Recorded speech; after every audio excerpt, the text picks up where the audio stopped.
Hey guys, it's Isabella here and welcome to a new video. So today's video is going to be a book related video. I am going to be sharing with you guys my collection of dystopian novels. I have a couple of complete series that I'm super proud of and wanted to share. So yeah, last time I did a classics collection video, and now this time we're doing a dystopian one. So without further ado, the first complete series of dystopian books that I have are the Darkest Minds trilogy by Alexandra Bracken.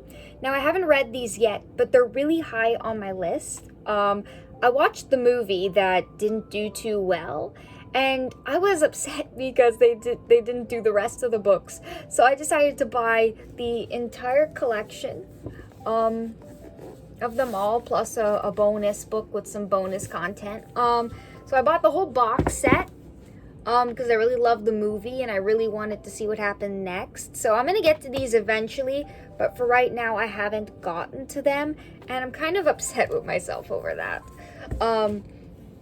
But yeah, this series basically takes place in a world where kids have now gotten they've either died or they've come back. They've become different. They have these abilities that they didn't have before. So the whole world goes into a craze. And these kids get put into these camps and get put into these groups, or different levels assigned based on their abilities. The main character, she has the most dangerous ability, and so she has to hide in plain sight and pretend to be someone else, something completely different. And I really like the premise of this story. She is helped to escape this camp, and she meets some cool friends along the way. And yeah, I love the premise of this story. I love the characters in the movie. The characters just were really amazing. I love them, so that's why I cannot wait to actually read the books. The font size isn't bad. This book has how many pages? I don't even know.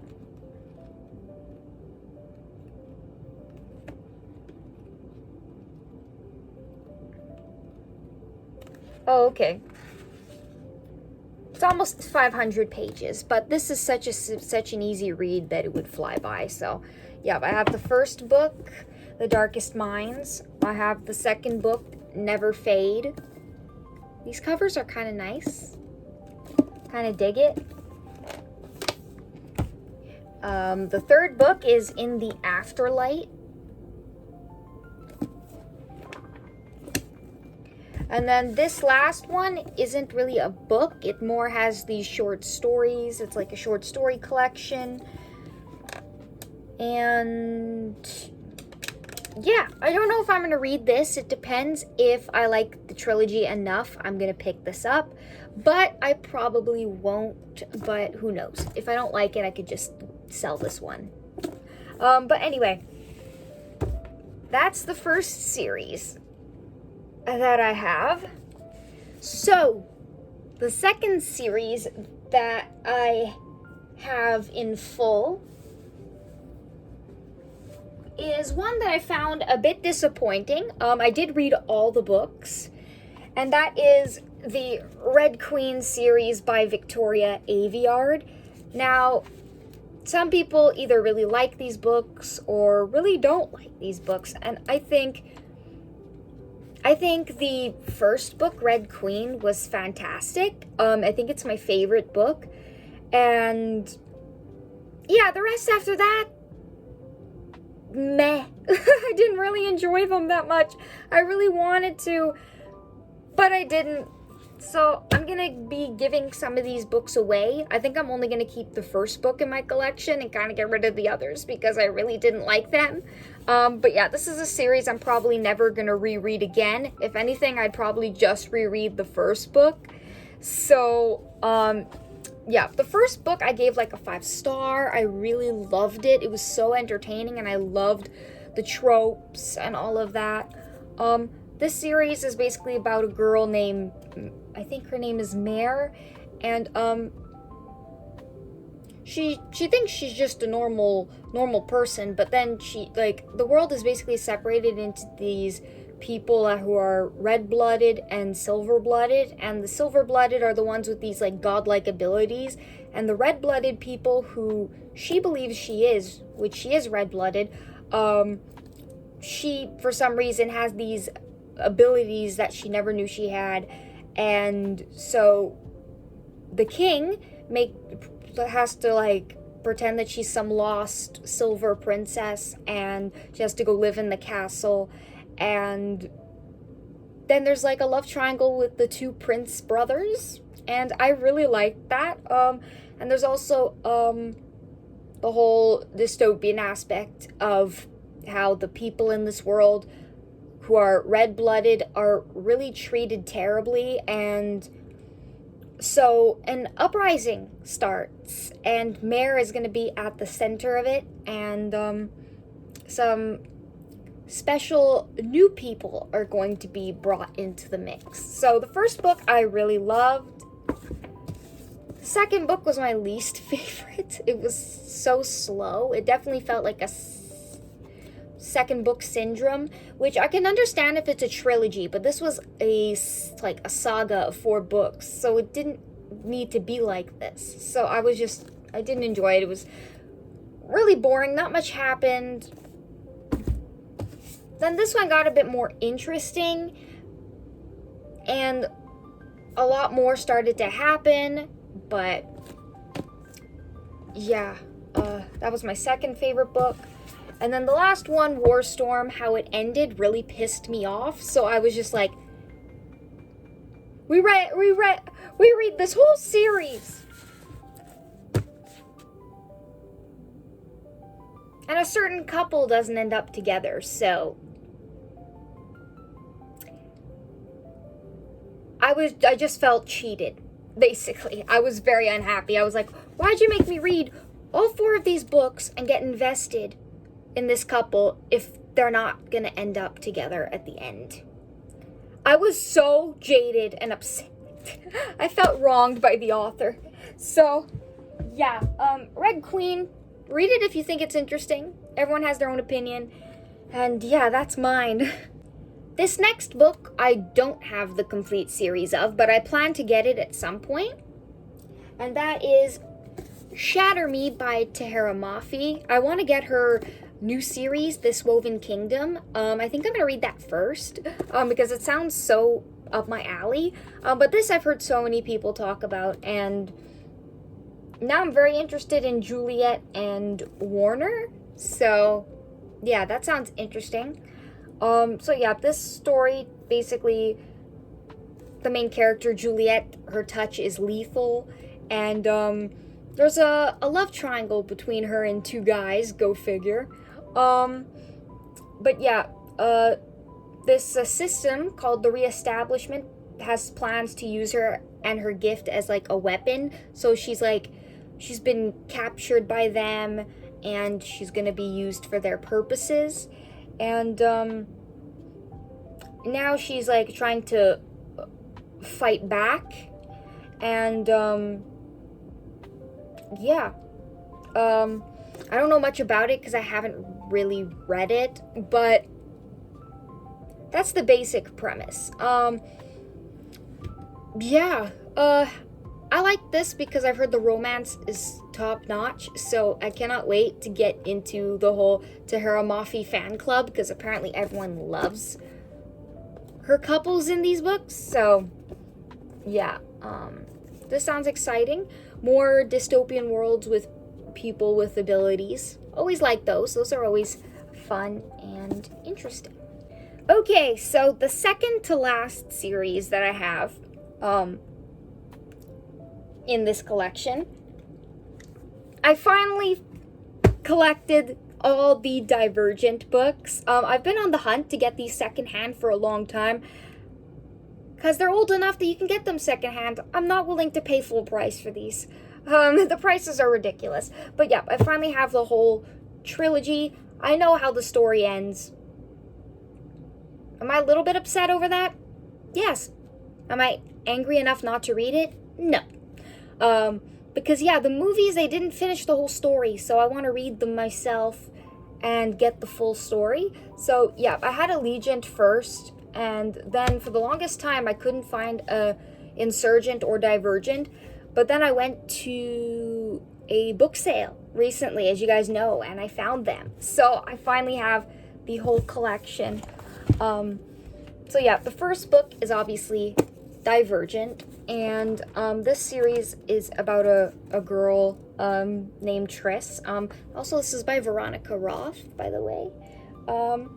Yeah, so it's about a girl named Triss who discovers that she is divergent, which basically means she doesn't fit into one category, because when you get a certain age, you are placed in a certain category / group, and each group is divided into different like factions and things like that. So kind of Harry Potter-ish, but anyway.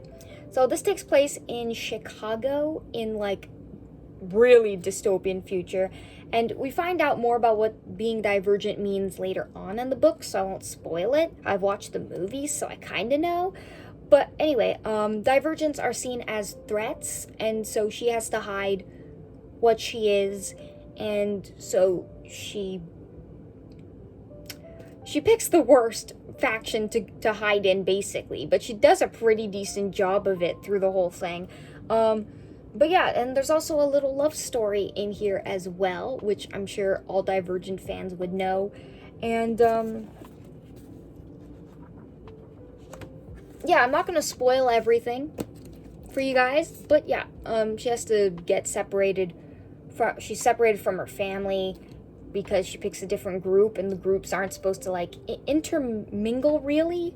So it's kind of sad in that way. But yeah, I finally have the first book. That's the only one I have in paperback.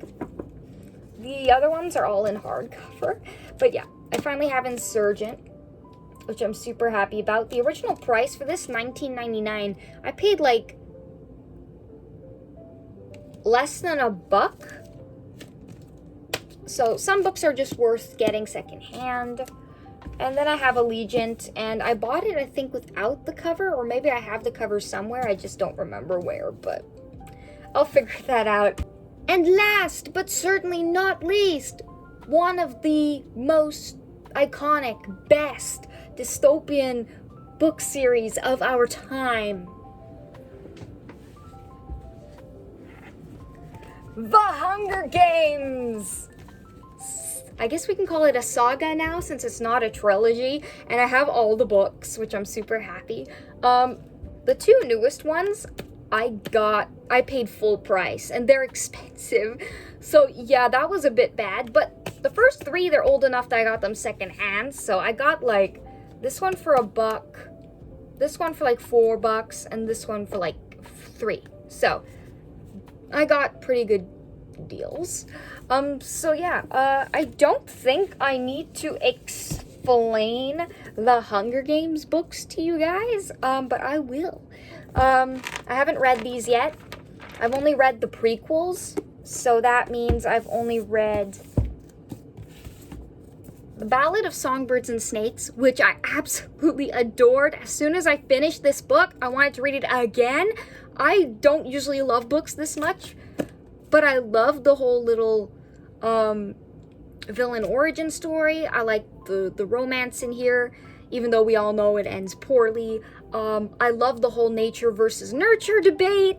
I tabbed the hell out of this book. I absolutely ate it up. I loved it so much. 5-star. And then Sunrise on the Reaping, which is the most recent book, I also gave 5 stars. And I also did some annotations. But yeah, I've only read the prequel so far, and I'm very happy with that. I plan to read the original trilogy at some point. Let me know if you guys would like to see me do this in a video, maybe. I've never done really a reading vlog because it takes me a long time to read things, but if it's something you guys would like, I would do it. So yeah, The Hunger Games is by Suzanne Collins, and it's about this whole huge world. It's not just about the main character, Katniss Everdeen, who she basically volunteers as tribute for her sister and has to go into this battle to the death kind of like game in front of like the whole country. And yeah, all the people in this country of Pan Am, which is basically the US in the future, are like separated into districts. And yeah, it's basically what I see the US becoming at this point. It's really scary. But it definitely, I think you should read these books. They definitely have so much great info, so many things to make you watch out for, and I think these books, it goes beyond the love story. It goes into so many important aspects of real life, and yeah, just read this series. If there are any books that you take from this, I was skeptical about The Hunger Games at first, but so far, it's got so much important stuff to say about our society and everything, and I'm so glad that I have these. Okay, so that is my complete collection of dystopian books, ones I've read, ones I haven't read, series that I have completed, and series that I don't have all the books yet, basically. So thank you guys for watching. If you liked this video, please like it, and comment down below what's your favorite dystopian novel, and please subscribe for more. Love to see you guys stick around, and yeah, I'll see you guys in my next one. Bye-bye.